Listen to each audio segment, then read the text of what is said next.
What's up, everybody? Nathanael Morton here with NathanaelMorton.com, helping you get bigger, stronger, faster, and more explosive. Before I get into this video, I want to remind you, as always, that if you comment JUMP, J-U-M-P, down below in the comment section and you like this video, I will send you a free bodyweight vertical jump training program that you can use to become more explosive. Ladies and gentlemen, it is 5 o'clock in the morning. It is time for another Friday vertical jump video, where every single Friday I bring you a vertical jump Q&A video. These are going to be rapid fire so that as many people as possible get their questions answered. So I'm not going to do the long form answers. I'm going to do more of quicker answers so that everybody's questions can get answered. If you want your question answered, leave it down below in the comment section of this video and I will get to it in the next Q&A video. Or follow me on Instagram at Nathanael Morton and I will get to your question there because I ask.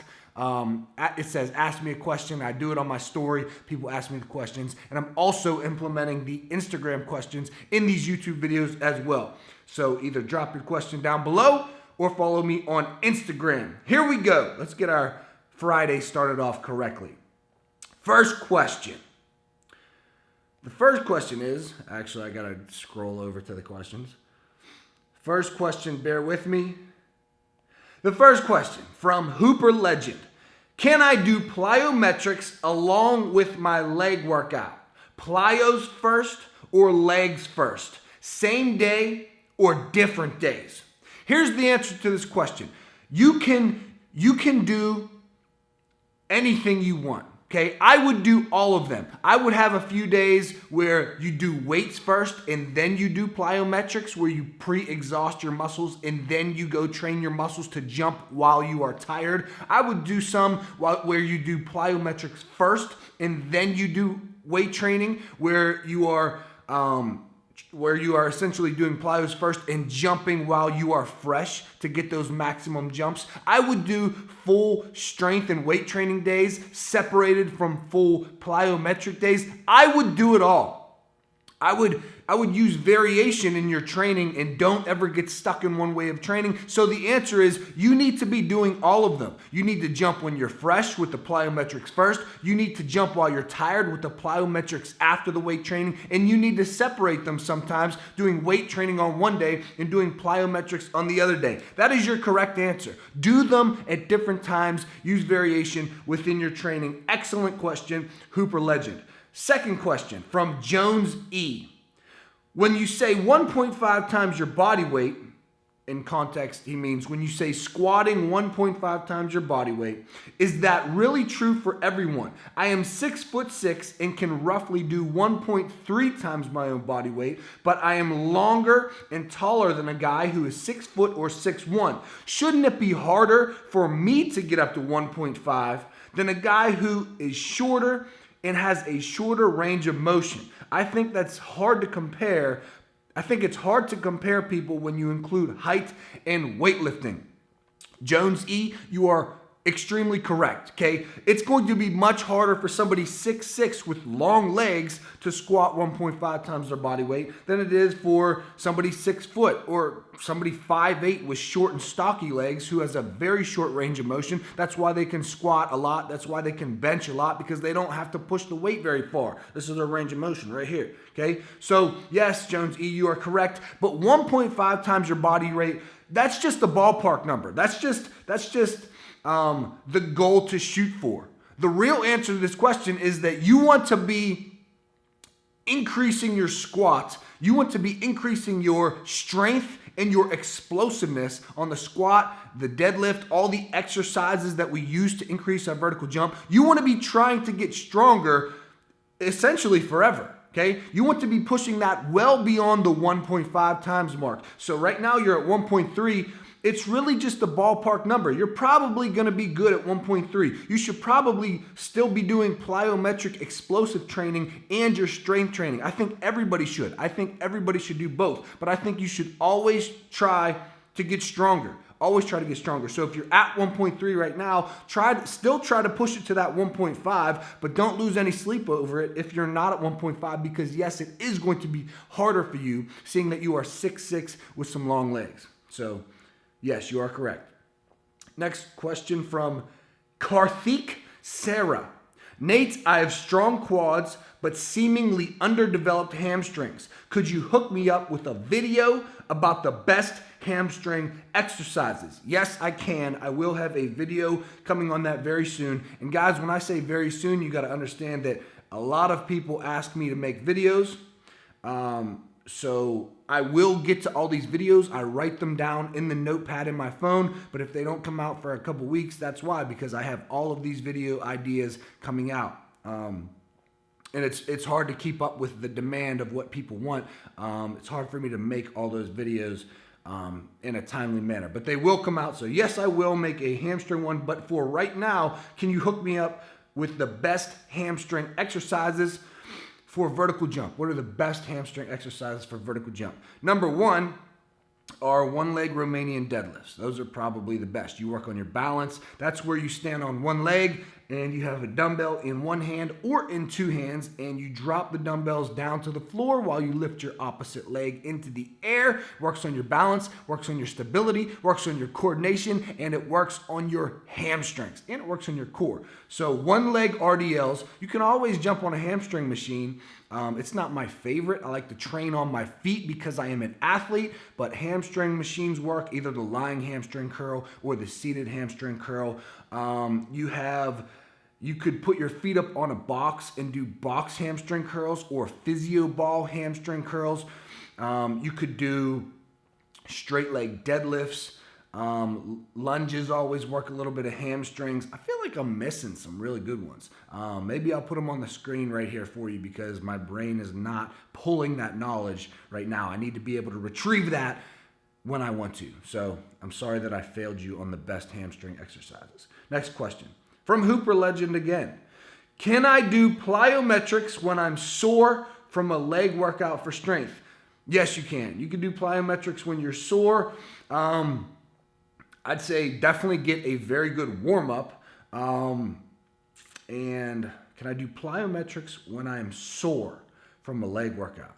So just because you are sore, you can still train. Okay, you could still train. It's different if your central nervous system is sore. If you walk into the weight room and you go to grip a weight, you know when you can grab a dumbbell and you just feel extremely strong, you feel like you could just bend it in half, and then other days you grab it and you're like, wow, this is 10 pounds and it feels extremely heavy. Or you pick up a 45-pound plate and you're like, why does this feel so heavy today? Your central nervous system is tired. When your central nervous system is tired, that's when you need a little bit of rest, and I would not do a plyometric workout. I would take that little bit of rest or do something else, do some stretching, some foam rolling, or still do it. I have been there where I pick up the plate and I'm like, wow, this is heavy. I'm still hitting my workout. But yes, you could do it when you are sore. You could do plyometrics pretty much every day, depending on which plyometrics you are doing. I would still get your rest. I would still sleep as much as you can. I would not use an alarm when I'm sleeping, which I'm trying to get better at right now. I'm trying to wake up without an alarm. If you can't tell how tired I am, I was supposed to wake up at 3:30 a.m. today. I actually woke up at 4:30 a.m. today because I did not set an alarm, and then I woke up an hour later. But I went to bed at like 8 o'clock. So if you want to be a grandma. Anyways, where am I at? Can I do plyometrics when I'm sore from a leg workout for strength? Yes. Next question. From Gavin Lua. Another thing. If I use the squat machine, do I need to load on 55.5 kg on it, right? So Gavin Lua, this was the theme of the last vertical jump Q&A, where the question was, do you squat enough to jump high? Meaning you should squat 1.5, you should be able to squat 1.5 times your body weight. That's how strong you need to be to jump as high as possible. That's when you should focus on still getting stronger, but focus on a little bit more plyometrics. So for myself, for example, I weigh 200 pounds. If I can squat 300 pounds, which I can, that is 1.5 times my body weight, then my legs are strong enough to jump high, and I should still try to get stronger, but focus a little bit more on plyometrics and explosive work. So giving you that context, Gavin Lua, on the squat machine, So putting plates on the squat machine, should I be able to load that with 1.5 times my body weight? You should be able to load that with more. The squat machines, I don't know what squat machine you're talking about. Whether it's like a hammer strength squat machine, a plate loaded squat machine, but essentially you're going to be able to do more weights on a squat machine than on a normal barbell squat. So you should actually be able to do more weight, but no, it's not the same. I would only use that number for barbell squats, okay? You should be able to do more on a squat machine. Next question from Baller Day. Can I train for upper body while vertical jump training? Can I train for muscle upper body while vertical jump training? Yes, you could train for upper body while you are jump training. A good workout split to follow for athletes would be Monday, vertical jump training. Tuesday, upper body training. Wednesday, you rest, you stretch, you foam roll, you get your sleep, you eat your protein, you do your good stuff. Thursday, vertical jump training. Friday, upper body training. Saturday and Sunday, rest, stretch, and foam roll. You could play basketball or play your sport every single day. Just because you're resting doesn't mean that you don't play basketball. You still play basketball on those days. Always got to be training your skills in your sports. So Baller Day, yes, you can. Next question, again from Gavin Lua. Must you be able to squat 1.5 times your body weight before doing depth jumps or any plyometrics at all? Gavin, this is an excellent question.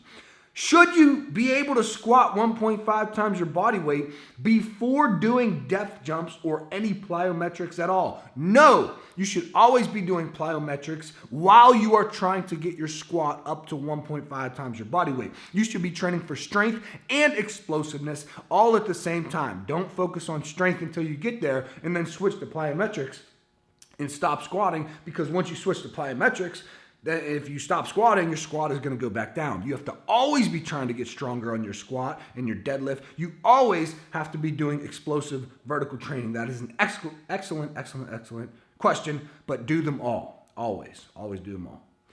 Next question, again from Baller Day. We got a lot of the same people. I appreciate the support and the questions being asked. I'm 6'1", 16 years old. I am white. I can grab the rim, but I feel like I have no vertical. How should I start training in off season to dunk? Thanks, by the way, I love your videos. I appreciate that. Let me read that again. I'm 6'1", I'm 16 years old, and I'm white. I can grab the rim, but I feel like I have no vertical.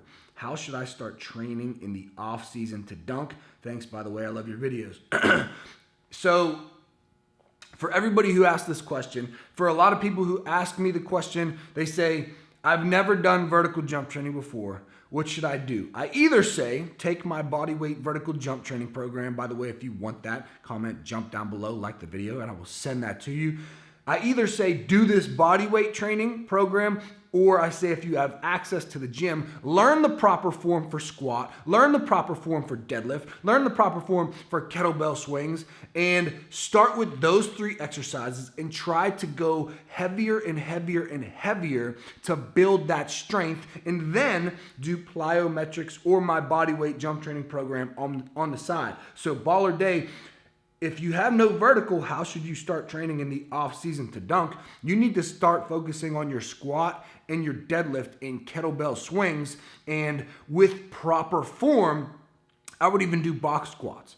I like box squats better because you go down slow, you stop, you pause at the bottom, and then you explode on the way up. You break up the eccentric and the concentric parts of the squat, so you control it on the way down, and then you explode on the way up. So while you are loading plates on the barbell for resistance, you are improving your strength. When you're exploding from the bottom of the box to the top of the box, and you don't have to use a box, you can squat down, pause at the bottom without a box, and then explode up. But when you explode up, you are working on building your explosive strength and your explosive speed and power. So what you should do is progressive overload. Every time you go into the gym, do a little bit more weight on the squat. The next day you go to train vertical, do a little bit more weight on the deadlift, do kettlebell swings each time for 4 sets of 15 reps, and just because I gave you the rep ranges for that one, now I feel like I have to give you the rep ranges for the other one. Let's say we are using the workout split that I gave you from the guy who asked,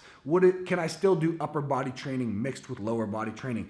If you're going to do that split, where on Monday and Thursday you are doing vertical jump training, on Monday I would do box squats for 4 sets of 8 reps, pausing at the bottom, exploding up with good form. And each time I would go in there on a Monday, I would add 2.5 or 5 pounds to each side, making sure my form is still good, not jumping up 25 pounds each time. All you need is small little increments to progressive overload. Then I would do 4 sets of 15 kettlebell swings, and then I would focus on plyometrics after that. Then when I go in on Thursday to do vertical jump training, I would do deadlifts for either 5 sets of 5 or 3 sets of 10, focusing on either strength or a little bit more of that motor pattern. And I would do the same thing, progressive overload as you go up. Then I would do kettlebell swings again on Thursday, 4 sets of 15. Then I would do plyometrics after that. Those are 2 days that you can have for increasing your vertical, even though you're white, you're 6'1", and you're 16. Next question from Alex Sert. Can I combine jump exercises and upper body exercises? I also heard that upper body exercises reduce your jump. What do you think about this? I think that's complete bullshit. They're not going to reduce your jump. I do upper body training all the time, and I can still jump very high. Can I combine jump exercises and upper body exercises? Do you mean in the same workout? Because that's not the most effective. Sometimes I do full body workouts. I do full body workouts a lot. However, I like the days where you focus solely on your vertical jump. Then the next day, you focus solely on upper body. If you try to do everything at once, you end up doing nothing at all. If you focus your attention on one thing at a time, you end up getting really good at that. So you can, but I don't think it's the most effective.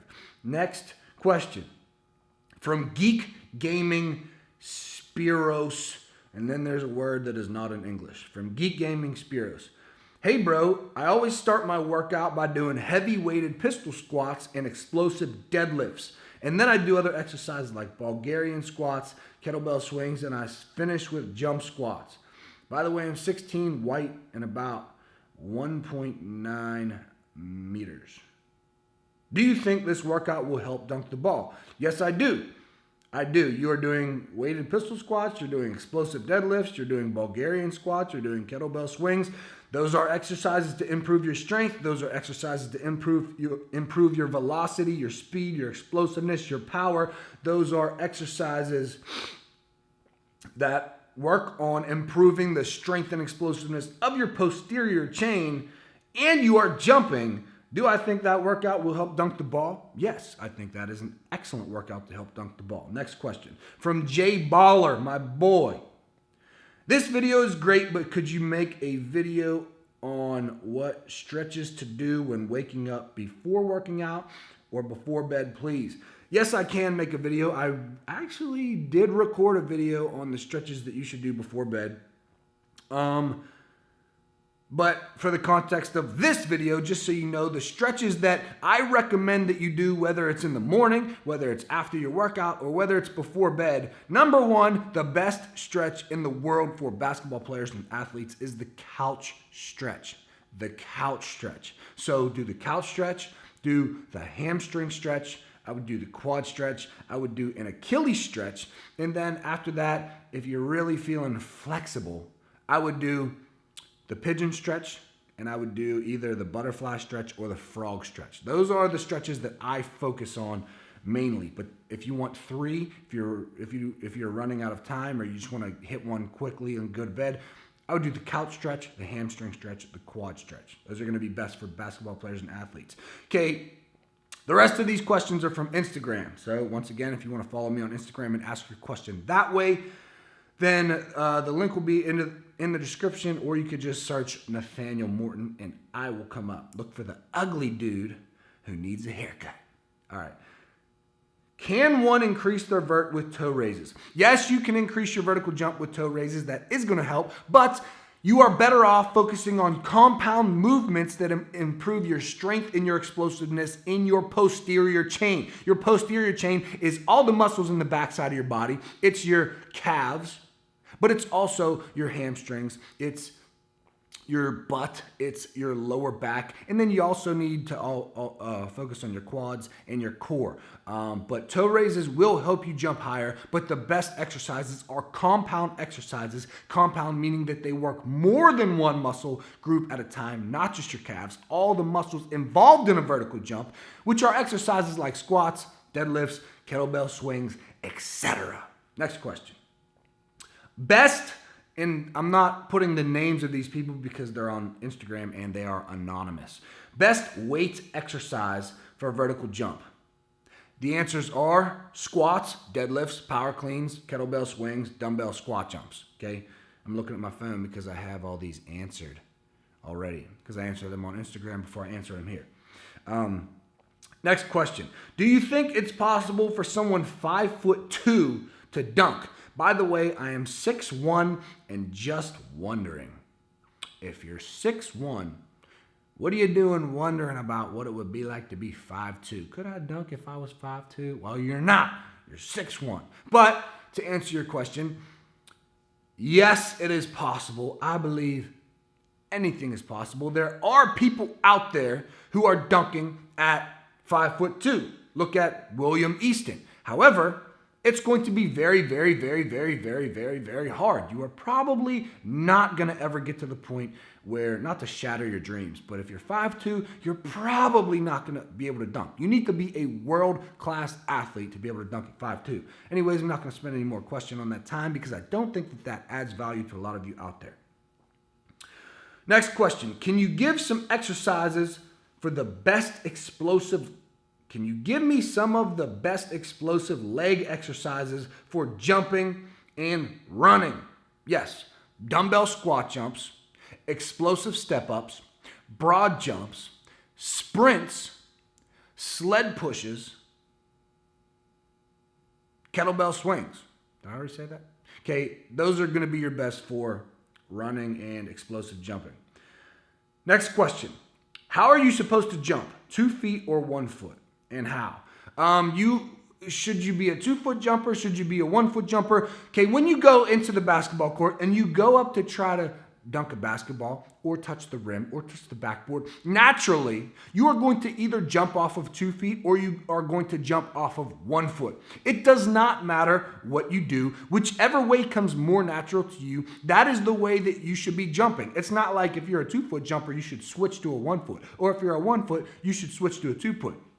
2 foot. What I will say is that it is easier to dunk in basketball games for 1 foot jumpers. They don't have to gather themselves for as long. For me, I am a 2 foot jumper. I have to come down, I got to twist my body, jump off of 2 feet and come up like this. However, I have dunked off of 1 foot. Only once have I dunked off of 1 foot in a game. Only once. All the time with 2 feet. But you can train yourself to be a 2-foot jumper if you are a 1-foot jumper. The way that you do this is by practicing the jumping technique that you want to get better at. If you're a 2-foot jumper, you want to be a 1-foot jumper, or you want to get better at that at least. Go into the basketball court and practice jumping off of 1 foot. Do 4 sets of 5 reps of running up to the hoop and jumping off of 1 foot and trying to grab the rim, okay? You need to be practicing that motor pattern if you want to get better at that motor pattern. The motor pattern of running and jumping off of 1 foot, if you want to get better at that, you need to practice that. So go into the court, 4 sets of 5 reps. I would do that every single day if you really want to get better at that. 4 sets of 5 reps off of the 1 foot and then switch 4 sets of 5 reps off of the other foot. However, you're probably not going to jump off of your opposite foot. Most one-leg jumpers jump off the same one leg every single time. Next question. Should one work their core every single day? You can work your core every single day. However, I would work your core every other day. Okay, and remember, your core is not just your abs, it's your obliques, it's your lower back. Some people even put in your lower lats. Some people even put in your upper back and your chest. But your core, it's everything right here in your midsection. So mainly, it's your abs, your obliques, and your lower back. If you're using body weight, yes, you can train it every day. I would train it every other day if I were you. No, I wouldn't, because I skip abs all the time. Okay. Next question. What do you do when it's just not your day and there's no motivation to do anything? Okay, we're getting away from the vertical jump here, but I'll answer it because I think that it can help people trying to increase their vertical jump. What do you do when it's just not your day and there's no motivation to do anything? Personally, what I do when it is not my day and there's no motivation to do anything. I actually had one of these days yesterday. This is what I did. I did nothing. I really did. I worked so hard on the other days of the week. I work so hard all the time, every single day. I get up at 3:30 a.m. every single day, except for today. Let me put that out there. Every single day, I'm up at 3:30 a.m. I'm in the gym by 5. I am working on videos all the time. I am grinding my face into the ground. I'm going to beat my head into a wall how hard I am working. So when I get to a day where I don't feel like working hard, where making these videos isn't giving me energy, when going to the gym isn't making me happy, it's not giving me energy, I am not motivated to do that, then I don't do it. I say, fuck it. I'm not doing it today because I don't feel like doing it today. However, there's a difference between you not getting energy from those things when you really feel burnt out. I have gone on YouTube before where I make video after video after video after video after video, and I'm just like, this just isn't fun to me anymore. Then I will stop immediately because that is no longer giving me energy. However, there's a difference between that and you just not feeling like hitting a workout. If you just don't feel like hitting a workout, I don't feel like doing cold showers every day. That shit sucks. I don't want to get in the freezing water every single day. However, it's not like I skip it. I am disciplined it's my identity to get a cold shower every day. It's my identity to work out every day. By the way, so yesterday I didn't feel like doing anything. I still worked out. It is my identity to still work out. It is my identity. It's who I am to still take the cold showers. However, everything else in my life, like those are rules. Everything else in my life, if I don't feel like doing it, I'm not doing it. If it's not fun to me, I am not doing it. However, you need to think about why you wanted to do this in the first place. Think about your larger vision. Why do you want to do the things that you want to do? Who do you want to help? Like, who do you want to be? Literally close your eyes, visualize yourself in the future. Who do you actually want to be in the future? And then come back to today and say, do I want to do the things necessary to get me there? If you don't, and that's just not a compelling future for you, then you need to do some soul searching and you need to think about something else that you actually want in life. But if you come back and you do want those things, then either take a day off and do them the next day or just get started. Like yesterday, I started my morning off. I was not motivated to do anything. However, throughout the day, I actually edited a video just because I felt like it. But everything else that I was supposed to do, I didn't do because I didn't feel like it. It was not fun to me. And one last thing, and then I'll move on to the next question because I've been rambling here. One last thing, realize that you don't have to do anything. You literally don't have to do anything. Nobody has a gun to your head saying, Nathanael Morton, you better have a video posted tomorrow or else, boom. No, okay? You want to do these things. And if you don't want to do them, don't do them, okay? It's up to you. If you want to do them, if you want that future, if you want the results that they will bring, then suck it up and do it. Stay disciplined. But if you don't want to do it, if that is not fun to you anymore, if that's not bringing you energy, fuck it. Don't do it. Next question. If you don't have access to a gym or any equipment, how can you do vertical jump training? You can comment jump, J-U-M-P, down below in the comment section. You can like this video. I will send you a free vertical jump training program that you can do with no weights, no equipment, no nothing. You can do that, and that is how you can increase your vertical. No, you can do plyometrics, do squat jumps, do split leg lunge jumps, do ski jumps, do box jumps onto a wall or your mommy's coffee table. You can do a lot of stuff. You don't need weights. Okay, next question. Best exercise to improve your vertical jump after patellar tendonitis. Okay, for those of you who don't know, patellar tendonitis is a freaking, it's like venom, it's poison. Patellar tendonitis is essentially knee pain and knee discomfort that just freaking drags on and ruins your life. Okay, patellar tendonitis. So best exercises to improve your vertical jump after your patellar tendonitis would be the exercises that don't trigger your patellar tendonitis. They don't cause it to come back. For me, hurdle jumps, and what's the other one? There's another one that freaking kills me. Hurdle jumps, shock jumps, where you drop off of a box and you land on the balls of your feet to try to absorb force. Those two exercises, I will never do again. Those hurt my knees in a way that I cannot tell you. So I won't do them anymore. Squats also hurt my knees. However, I am forever doing squats. I will not skip squats because squats are that important. So the exercises that you can do or you should avoid the ones that actually trigger your patellar tendonitis. Avoid the ones that hurt your knees. The ones that are going to be good for you are ones that keep your shin in a vertical position. When you do squats, your shin actually bends like this. Your knees are bending. When you do a deadlift, they don't bend as much. When you do a Bulgarian split squat, you can put your leg out far on the bench. You can hold it like this. You can keep your shin in a vertical position and your knees won't take any of that force. Okay, so you won't be compensating on your knees on all of the exercises that keep your shin in a vertical position, like deadlifts, like Bulgarian split squats, like kettlebell swings, etc. Next question. How do you balance lifting and vertical training? Like upper body lifting, lower body lifting? How do you balance lifting and vertical training? I'm going to need more context for that, but I will assume that you mean how do you balance lifting weights in general with vertical jump training? You either add in the vertical jump training like the plyometrics to your weight training leg sessions. You do it before or after, or you separate them on different days. If you're talking about upper body, you can use that workout split of Monday vertical jump, Tuesday upper body. How do you balance lifting and vertical training? They go hand in hand. Lifting and vertical training go hand in hand. That's the real answer. Next question, and the last question. And I kept this on here just because I like this question the most, because I'm a nerd and I want to read every book in the English language.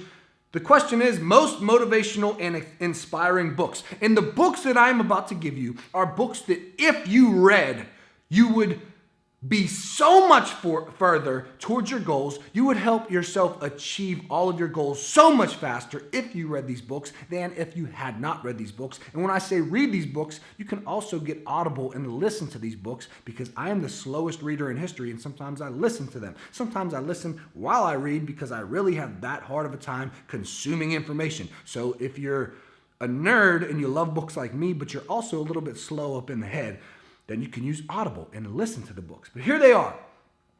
Can't Hurt Me by David Goggins. By the way, I will link these down below in the description for you. Can't Hurt Me by David Goggins changed my life in a way that I cannot tell you. It took me, I thought I was a hard worker until I read this book and realized that I don't work hard at all. I'm a turtle. I don't do anything compared to this dude, David Goggins. He will change your mindset. He will make you understand that you are only giving 40% of your effort, that you can give so much more. And he teaches you, I'm getting the chills right now. He teaches you how to achieve your full potential. So Can't Hurt Me by David Goggins. That's one. Another one for athletes is The Talent Code by Daniel Coyle. You really need that one. The Talent Code by Daniel Coyle. Grit by Angela Duckworth. And then I always think people should read Think and Grow Rich by Napoleon Hill, As a Man Thinketh by James Allen, and The Success Principles by Jack Canfield. But those are the books, and that is the last question. Ladies and gentlemen, this has been another Vertical Jump Q&A session. Every single Friday, I bring these videos to you. So if you want your question answered, leave it down below in the comment section. I will get to that in the next video. Comment, jump, and like the video if you want that bodyweight vertical jump training program for free. I will send that to you. Subscribe to the channel and click the bell if you have not already. And Go to www.nathanielmorton.com and buy my vertical jump training program. Okay? You don't have to, but I'm no longer going to feel bad for offering my vertical jump training program to you because I think it can help you so much. I give all of this free information on YouTube. I give you a free bodyweight vertical jump training program. So if you want all the free stuff, then consume all the free stuff. But if you want a bodyweight vertical jump training program, a weight training vertical jump training program that can send your vertical through the roof, that is available at www.nathanielmorton.com for $50. Or if you sweet talk me, I might give that to you for free as well. All right, guys, that's it for this video. Take action because action is everything. Knowledge is not power. It is only potential power. Knowledge is not power. It is only potential power until you take action on what you know. Action is everything. You can't just know all this stuff. You can't just ask me a question on a Friday and then think that you're going to increase your vertical jump. You need to take my answer that I give you on a Friday to the gym with you and take action on it for yourself because knowledge ain't going to get you anywhere. It's the action that's going to get you somewhere. You have to actually go out and do it to see results. But I will see you guys in the next video.